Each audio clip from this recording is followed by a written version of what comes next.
तो अब इसके बाद आता है प्रणोद तथा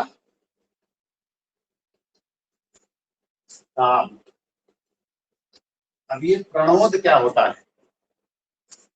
प्रणोद जो है कोई नई चीज नहीं है, सिर्फ एक नाम है बस। किस चीज का नाम है? अगर हम किसी वस्तु पर बल लगाते हैं, जैसे मान लो ये कोई लकड़ी का पटरा है, ठीक, इस लकड़ी के पटरे पर हम क्या करेंगे? बल लगा सकते हैं। तो हम बल इस दिशा में भी लगा सकते हैं, ऐसे तिरछा बल भी लगा सकते हैं, इधर की तरफ से भी बल लगा सकते हैं, इधर की तरफ से भी बल लगा सकते हैं। तो हम बल कई दिशाओं से लगा सकते हैं। और एक बल जो है बिल्कुल सीधा स्ट्रेट ऐसे लगा सकते हैं, जो बिल्कुल लंबवत हो, बिल्कुल लंबवत हो। जैसे मान लो कि ये कोई वस्तु है और इस वस्तु के ऊपर हम बिल्कुल ऊपर से बल लगाएं, एकदम सीधा, जैसे हमारी उंगली है इस समय, एकदम ऐसे बल लगाएं, तो इसको हम क्या कहेंगे? लंबवत बल। तो किसी वस्तु पर जब हम कोई लंबवत बल लगाते हैं, उसकी सतह के लंबवत बल लगाते हैं, तो इस बल को हम कहते हैं प्रणोद। इस बल को प्रणोद नहीं कहेंगे, इस बल को प्रणोद नहीं कहते हैं, इस बल को प्रणोद नहीं कहते हैं, इस बल को प्रणोद नहीं कहते हैं। किस बल को प्रणोद कहते हैं? जो किसी भी सतह के लंबवत लगता है, किसी भी सतह के लंबवत लगने वाले बल को हम प्रणोद कहते हैं। ठीक, तो जैसे मान लो कि ये किताब है, किताब के ऊपर तुम बल लगा रहे हो, तो किताब पे जो है तुम बल कई तरीके से लगा सकते हो। जैसे ये किताब है, हम इसको बल इधर से लगा सकते हैं, इधर से क्या लगाएंगे तो क्या किताब इधर खिसकने लगेगी, इधर से बल लगाएंगे तो किताब उधर खिसकने लगेगी, उधर से लगाएंगे तो किताब इधर खिसकने लगेगी। ठीक है, ऐसे तिरछा बल भी लगा सकते हैं, इधर की ओर से तिरछा बल भी लगा सकते हैं। लेकिन ये सब प्रणोद नहीं कहलाएंगे। प्रणोद क्या कहलाएगा?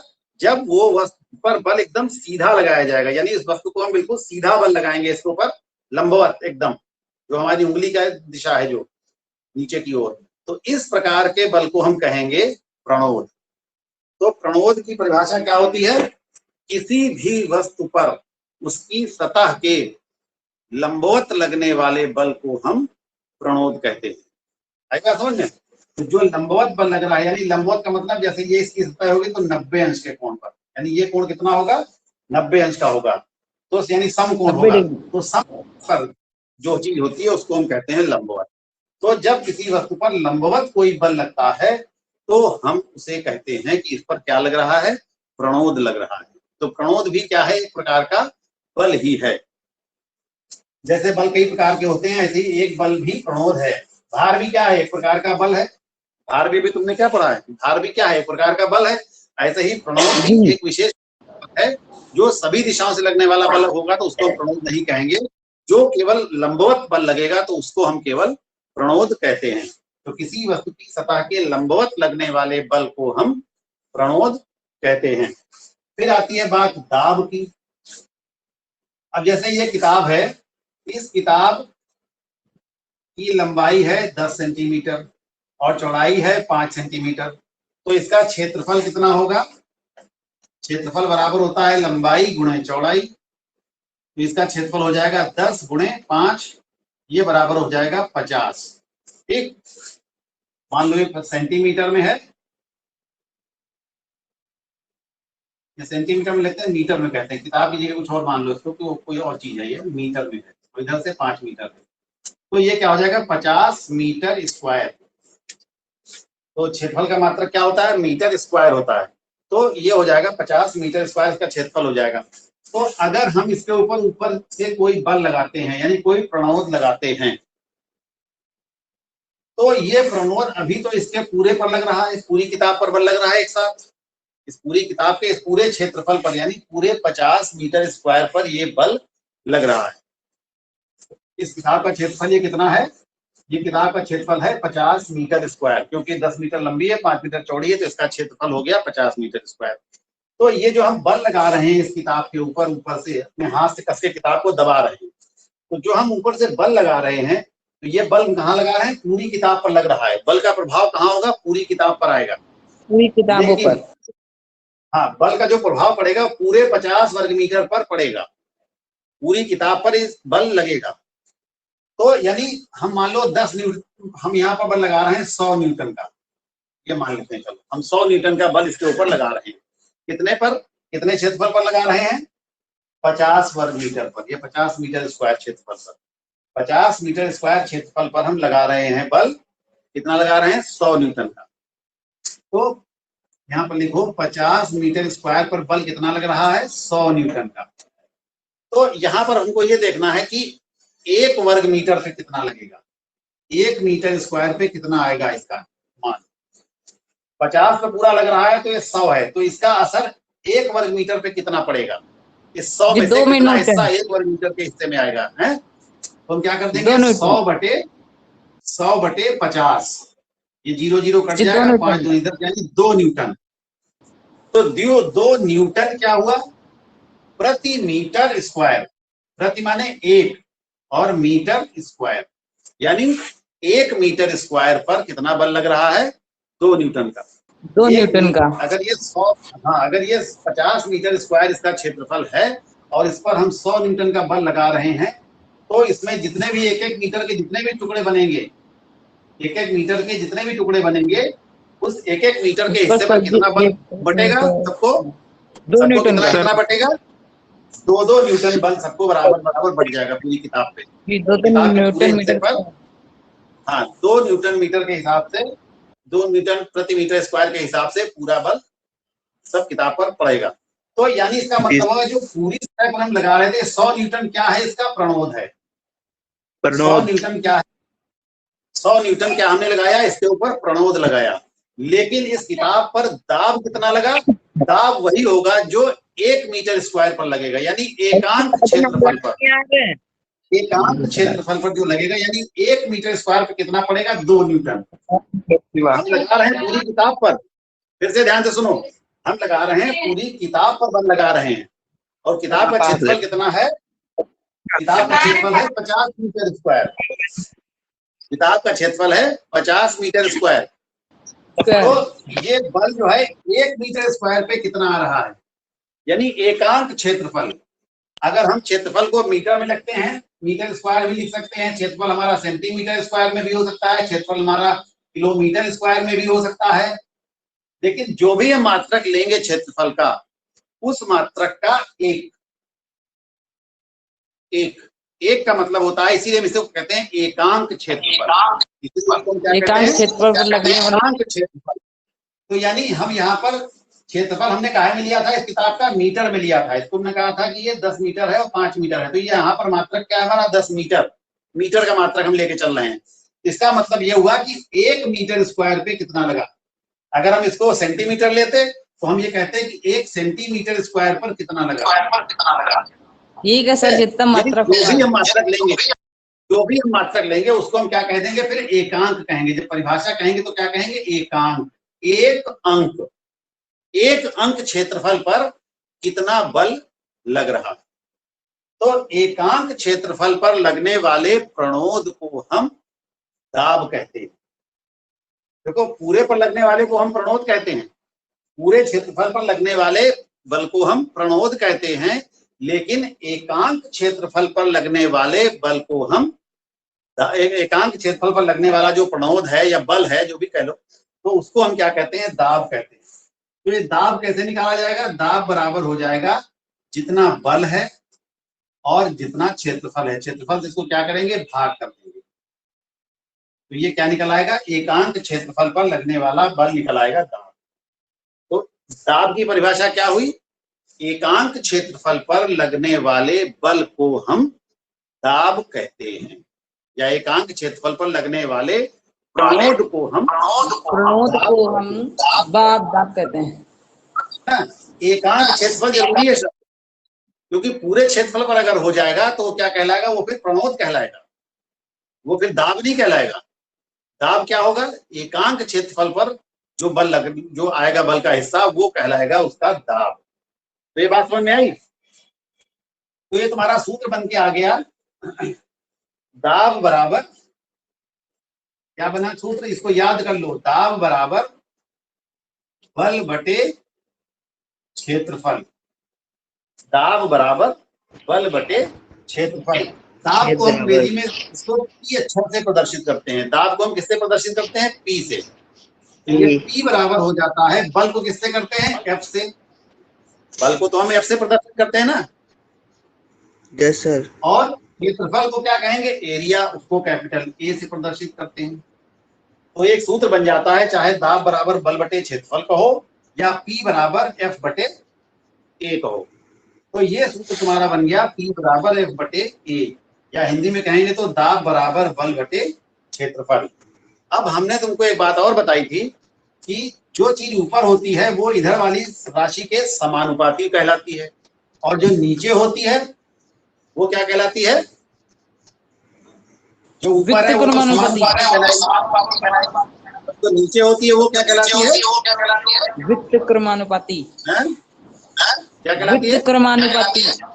व्युत्क्रमानुपाती। क्रमानुपाती। और यहाँ पर क्या लिख रहा है तुमको, क्षेत्रफल बटे में। जो क्षेत्रफल है ये क्या है, इस दाब के साथ में क्या संबंध होगा इसका, व्युत्क्रमानुपाती का संबंध, क्योंकि ये क्या है, ये क्या है, बटे में है। तो जो चीज बटे में होती है उसके साथ उल्टा संबंध होता है। उल्टा का मतलब, अगर हम क्षेत्रफल को बढ़ा देंगे तो दाब क्या होगा,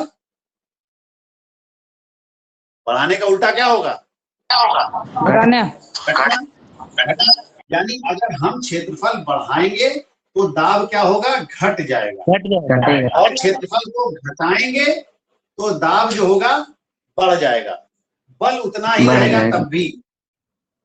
अगर हम 10 न्यूटन का बल लगा रहे हैं और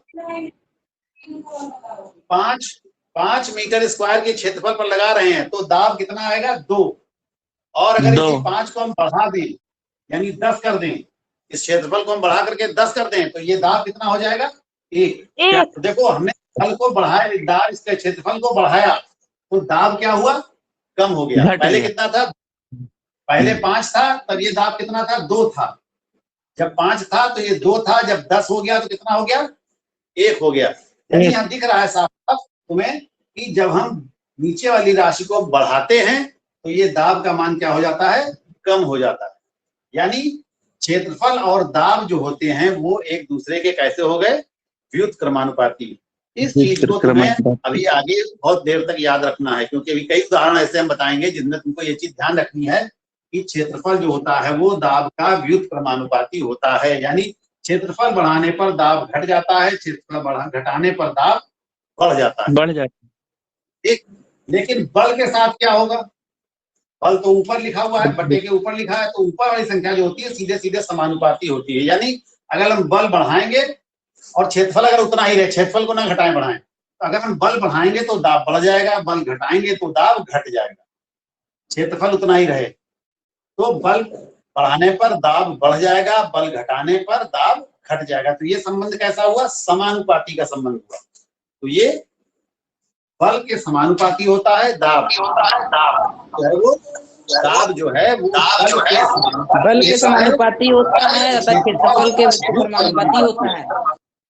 यानी दाब जो है वो बल का समानुपाती होता है और क्षेत्रफल का व्युत्क्रमानुपाती होता है। अर्थात बल बढ़ाने पर दाब बढ़ता है, बल घटाने पर दाब घटता है, लेकिन क्षेत्रफल बढ़ाने पर दाब घटता है और क्षेत्रफल घटाने पर दाब बढ़ता है। तो ये संबंध कैसे हो जाते हैं, उल्टा संबंध हो जाता है।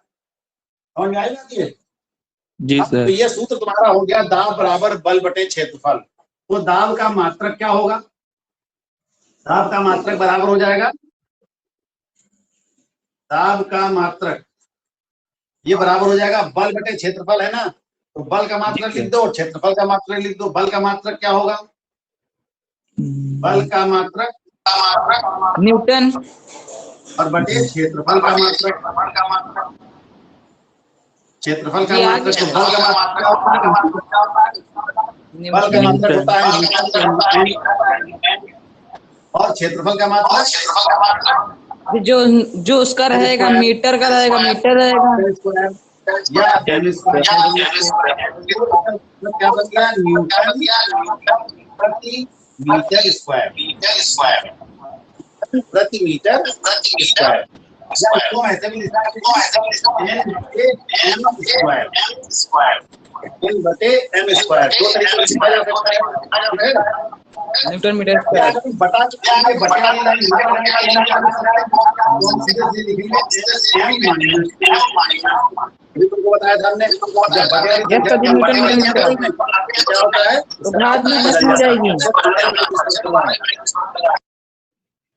हाँ, तो जब हम नीचे वाली संख्या को ऊपर लाते हैं तो उसका चिन्ह जाता है, उसके घात का जो चिन्ह होता है वो माइनस में हो जाता है। जब माइनस में है तो वो प्लस में हो जाता है। तो यहाँ पर प्लस में है मीटर स्क्वायर, तो ऊपर आएगा तो क्या होगा -2। तो इसको हम ऐसे भी लिख सकते हैं nm-2, या n/m² लिख सकते हैं, या न्यूटन प्रति मीटर स्क्वायर पूरा लिखो। तो ये 3 तरीके से लिखा जा सकता है। न्यूटन प्रति मीटर स्क्वायर को हम 3 तरह से लिख सकते हैं। और इसी को एक दूसरा नाम भी दिया गया है, उसको हम कहते हैं पास्कल। इसका दूसरा नाम एक क्या है, पास्कल। इसका नाम दूसरा है पास्कल, न्यूटन प्रति मीटर स्क्वायर, यानी दाब का मात्रक जो है वो सामान्य बोलचाल की भाषा में हमारा क्या है, न्यूटन प्रति मीटर स्क्वायर, लेकिन उसको हम पास्कल भी कहते हैं। इसको PA लिखते हैं, कैपिटल P और स्मॉल a, इतने PA। तो जैसे यहाँ पर हमने भी निकाला था कि ये 10 है, ये 5 है, तो क्या हो गया, ये आया था तुम्हारा 2 न्यूटन प्रति मीटर स्क्वायर। 2 न्यूटन प्रति मीटर स्क्वायर तुम क्या लिख सकते हैं, यहाँ पर 2 पास्कल भी लिख सकते हैं। कितना हुआ, 2 पास्कल, चाहे हम 2 न्यूटन प्रति मीटर स्क्वायर कहें या 2 पास्कल कहें, ठीक है। तो दाब का मात्रक क्या होता है, न्यूटन प्रति मीटर स्क्वायर या पास्कल, इसको हम पास्कल भी कहते हैं। समझ में आई बात ये? तो प्रणोद और दाब, इसका मतलब समझ में आया? बताओ सब लोग, किसको भी समझ में नहीं आया? किसको भी समझ में नहीं आया? बताओ सर। प्रणोद वो होता है जो एक ही में फैलाया जाए। कौन बोल रहा है ये, जैकी? हाँ, तो प्रणोद क्या होता है?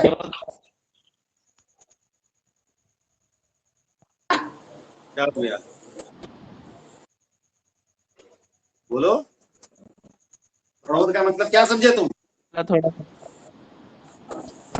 प्रणोद वाला समझा दीजिए थोड़ा। हैं? देखो, जब हम पूरे क्षेत्रफल पर बल लगा रहे हैं, हम तो किसी पूरे क्षेत्रफल पर बल लगा रहे हैं ना, तो उसको हम कहेंगे प्रणोद। जी सर।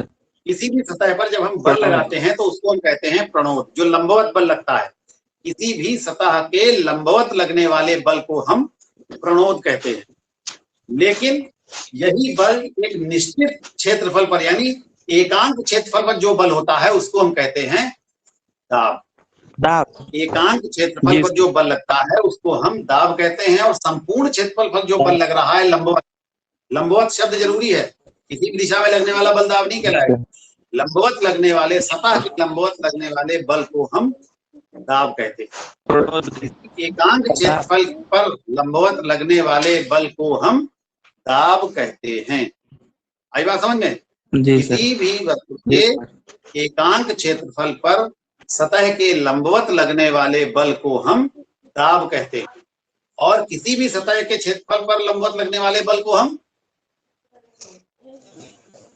प्रणोद कहते हैं।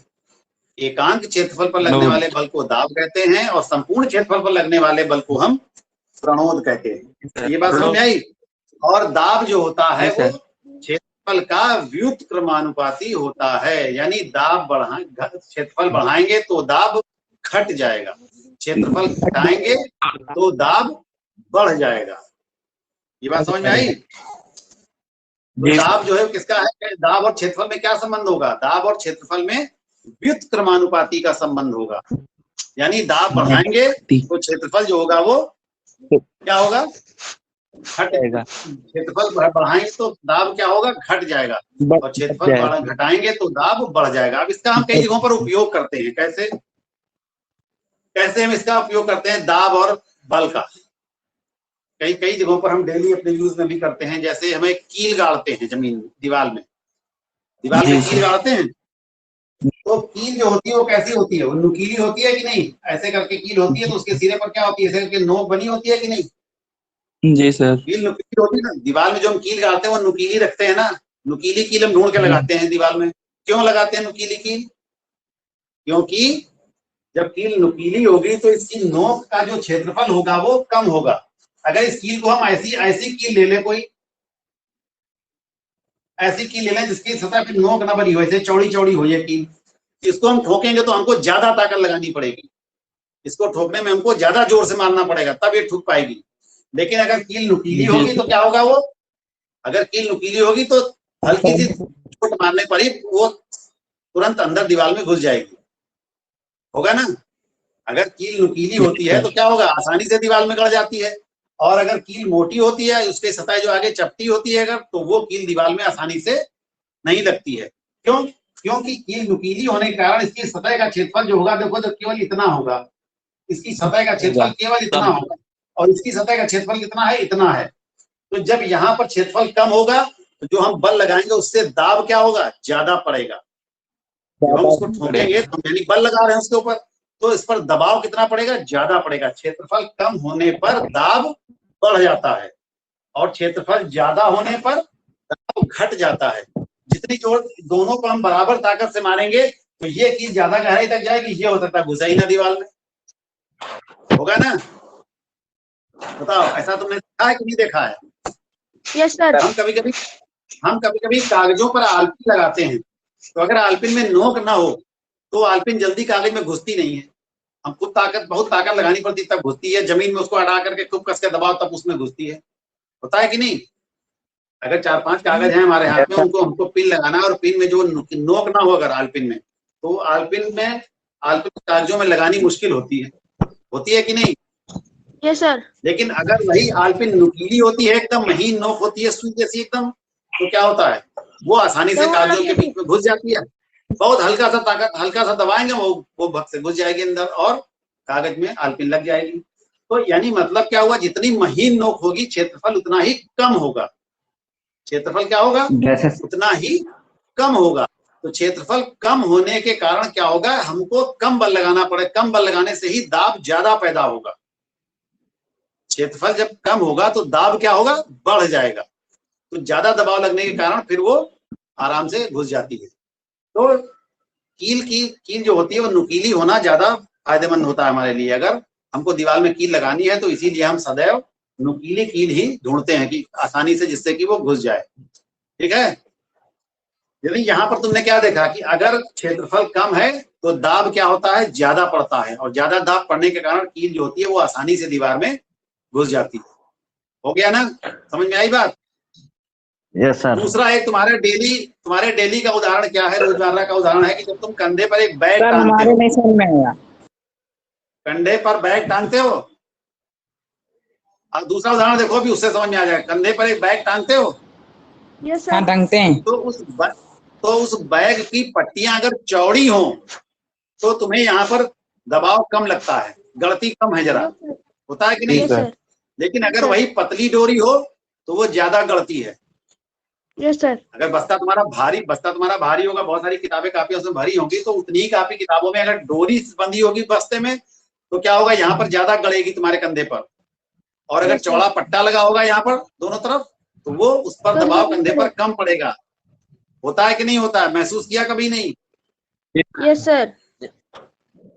अगर बैग की जो पट्टी है वो चौड़ी होती है तो तुम्हारे कंधे पर कम प्रेशर पड़ता है, और अगर वो डोरी हो पतली तो उस पर प्रेशर ज्यादा आता है, तो डोरी लगता है गड़ने लगती है, तुमको दर्द होने लगता है कंधे पे। होता है कि नहीं? दर्द क्यों होता है? क्योंकि वहां पर दबाव ज्यादा। डोरी पतली होगी, डोरी कैसी होगी, पतली होगी, यानी डोरी का क्षेत्रफल कम होगा। जितनी डोरी तुम्हारे बॉडी से टच होगी उसका क्षेत्रफल क्या होगा, कम होगा। बस्ता तो तुम्हारा उतना ही भारी है, यानी बल तो उतना ही लग रहा है तुम्हारे कंधे पर, लेकिन क्षेत्रफल कम होने के कारण डोरी जो होगी वो उस पर दबाव ज्यादा आएगा। और यही डोरी की जगह अगर पतली चौड़ी पट्टी लगाएंगे तो क्या होगा, दबाव क्षेत्रफल ज्यादा हो जाएगा। चौड़ी पट्टी का क्षेत्रफल क्या होगा, ज्यादा होगा। अगर डोरी है वो इतनी पतली है मान लो, और चौड़ी पट्टी होगी तो वो इतनी चौड़ी होगी, तो इसका क्षेत्रफल ज्यादा होगा कि इसका क्षेत्रफल ज्यादा होगा, बताओ? क्षेत्रफल तो इसका ज्यादा होगा ना। जब क्षेत्रफल ज्यादा होगा तुम्हारे कंधे पर, जब पट्टा आएगा बड़ा चौड़ा सा, तो तुम्हारे कंधे पर दाब कम पड़ेगा, तुम्हारे कंधे पर दबाव कम महसूस होगा। तुमको तो उतना नहीं गड़ेगा, तुमको उतना दर्द नहीं होगा, उतनी तकलीफ नहीं होगी, थोड़ा आराम रहेगा। लेकिन अगर यही कंधे पर तुम्हारी एक पतली पट्टी हो तो क्या होगा, या पतली डोरी बंधी हो उसमें बैग में, तो क्या होगा, वो यहाँ पर कंधे पर गड़ने लगती है। ये बात समझ में आई? तो यहाँ पर भी वही बात आई कि क्षेत्रफल कम हो गया, डोरी का क्षेत्रफल कम होता है तो दाब ज्यादा पड़ता है, पट्टे का क्षेत्रफल ज्यादा होता है तो दाब कम पड़ता है, इसलिए हमको थोड़ा आराम महसूस होता है। इसीलिए बैग के पट्टे जो हैं वो चौड़े बनाए जाते हैं, इसीलिए कील जो है वो नुकीली बनाई जाती है, आलपिन जो है वो नुकीली बनाई जाती है। तो इन सबका कारण क्या है, जहां पर हमको अपनी जैसी सुविधा देखनी है, अगर हमको आराम देखनी है, कहीं पर हम क्षेत्रफल को बढ़ाने से आराम मिलता है, कहीं पर क्षेत्रफल घटाने से आराम मिलता है। अब अगर कील चौड़ी होती है तो हमारे काम की नहीं, नुकीली कील हमारे काम की, वो कील को हमें गाड़ना है दीवार में तो हमको कम ताकत खर्च करनी चाहिए। हम ये चाहते हैं कि हमारी ताकत कम खर्च हो, इसलिए हम कील हमेशा नुकीली ढूंढते हैं। लेकिन जब हमको कंधे पर बैग टांगना है तो हम बैग जो है वो हमेशा ऐसा ढूंढते हैं, चौड़ी पट्टी वाला, हमेशा चौड़े पट्टे वाला ढूंढते हैं जिससे कि हमारे कंधे पर दबाव कम पड़ेगा। आई बात समझ में? सर जी, तो इस प्रकार से चौड़े पट्टे पर दबाव कम आता है, क्योंकि क्षेत्रफल बढ़ जाने के कारण दाब घट जाता है, क्षेत्रफल बढ़ेगा तो दाब घटेगा। अच्छा, एक तीसरा उदाहरण देखते हो, तुम चाकू से घर में सब्जियां काटते हो, ठीक? तो चाकू जो है बिल्कुल महीन धार वाला लेते हो कि चौड़ी पट्टी वाला लेते हो, चौड़ी धार वाला लेते हो, ये बताओ। महीन धार वाला, महीन धार वाला, क्यों? क्योंकि उसमें अब जिस साइड में महीन ज्यादा होगा, जिस साइड में ज्यादा महीन होगा उसकी, जब तुम ऐसे रखोगे किसी सब्जी के ऊपर उसको चाकू को, तो अगर ये धार यहाँ पर पतली होगी तो क्षेत्रफल यहाँ पर कम होगा कि नहीं? अगर मान लो इधर की तरफ मोटा है, इधर की तरफ चाकू मोटा होता है, चौड़ा होता है थोड़ा, इधर की तरफ अंदर नीचे एक साइड चाकू में एक ही तरफ तो धार बनाई जाती है, तो धार जो होती है वो पतली हो जाती है, उसकी सतह वहां पर, तो क्षेत्रफल कम हो जाता है। क्षेत्रफल कम हो जाने के कारण हमको कम ताकत लगानी पड़ती है और आसानी से वो सब्जी काट देता है, यानी ज्यादा दबाव पड़ता है इसके ऊपर। क्षेत्रफल होता है तो दाब ज्यादा पड़ता है, तो दाब ज्यादा पड़ने के कारण सब्जी जो है वो आसानी से कट जाती है। और यही अगर हम उलट के चक्कू इधर से लगाएं, इधर की तरफ से धार ना हो जिधर की तरफ, उधर से लगाएं, तो हमको ज्यादा ताकत लगानी पड़ेगी, तब सब्जी में घुसेगी और सब्जी आसानी से उतनी बढ़िया कटेगी भी नहीं, होगा ना? क्योंकि दाब कम पड़ेगा तो सब्जी उतनी जल्दी से कटेगी नहीं, उतनी तेजी से, तो इस वजह से हमें समय भी ज्यादा लगेगा और ताकत भी ज्यादा लगेगी। इसीलिए हम क्या करते हैं कि चाकू जो होता है उसकी हम धार महीन रखते हैं काटने के लिए। जब धार महीन होगी तो क्या होगा, क्षेत्रफल कम हो जाएगा, क्षेत्रफल कम होगा तो दाब ज्यादा लगेगा, और दाब ज्यादा लगने के कारण सब्जी हमारी आसानी से कट जाएगी। और अगर चाकू के क्षेत्र धार की तरफ से हम नहीं काटेंगे, दूसरी तरफ से काटेंगे, तो क्षेत्रफल ज्यादा होगा, क्षेत्रफल ज्यादा होने के कारण दाब कम लगेगा, दबाव कम लगेगा तो सब्जी देर से कटेगी या मुश्किल से कटेगी, होगा कि नहीं? Yes sir. तो यह बात समझ में आई? Yes sir. दाब बराबर बल बटे क्षेत्रफल, यानी क्षेत्रफल घटाएंगे तो दाब बढ़ेगा। हमको जहां पर ज्यादा दाब की जरूरत है वहां पर हमें क्षेत्रफल कम रखना पड़ेगा, जहां पर हमें कम दाब इस्तेमाल करना है वहां पर हमें क्षेत्रफल बढ़ाना पड़ेगा। तुमने देखा होगा कि ट्रकों के टायर जो होते हैं वो चौड़े बनाए जाते हैं, देखा है क्या सर? ट्रकों के टायर कैसे होते हैं? चौड़े होते हैं ना? जी सर। और साइकिल के टायर कैसे होते हैं? पतले होते हैं। साइकिल के टायर पतले होते हैं कि नहीं? साइकिल का टायर ट्रक में लगा सकते हो, बताओ? नहीं सर, साइकिल का टायर ट्रक में नहीं लगा सकते, क्योंकि ट्रक का वजन ज्यादा होता है, ट्रक का भार ज्यादा होता है। अगर वहां पर पतले टायर लगाए जाएंगे तो क्या होगा, वो टायर जमीन में धंस जाएंगे, जहां पर भी मुलायम जमीन मिलेगी उसको, तो वहां पर क्या होगा, वो धंस जाएंगे मिट्टी में, टायर ही दब जाएगा पूरा। अगर कच्ची जमीन होगी तो क्या होगा, वो टायर उसमें धंस जाता है। लेकिन जो चौड़े टायर होते हैं वो जमीन पर कम दबाव डालते हैं, क्योंकि क्षेत्रफल बढ़ जाता है। जब टायर चौड़ा होगा तो उसका क्षेत्रफल क्या होगा, जमीन पर, जो जमीन की सतह से जो टायर जहां पर छुएगा उस जगह पर क्षेत्रफल ज्यादा होगा, तो क्या होगा,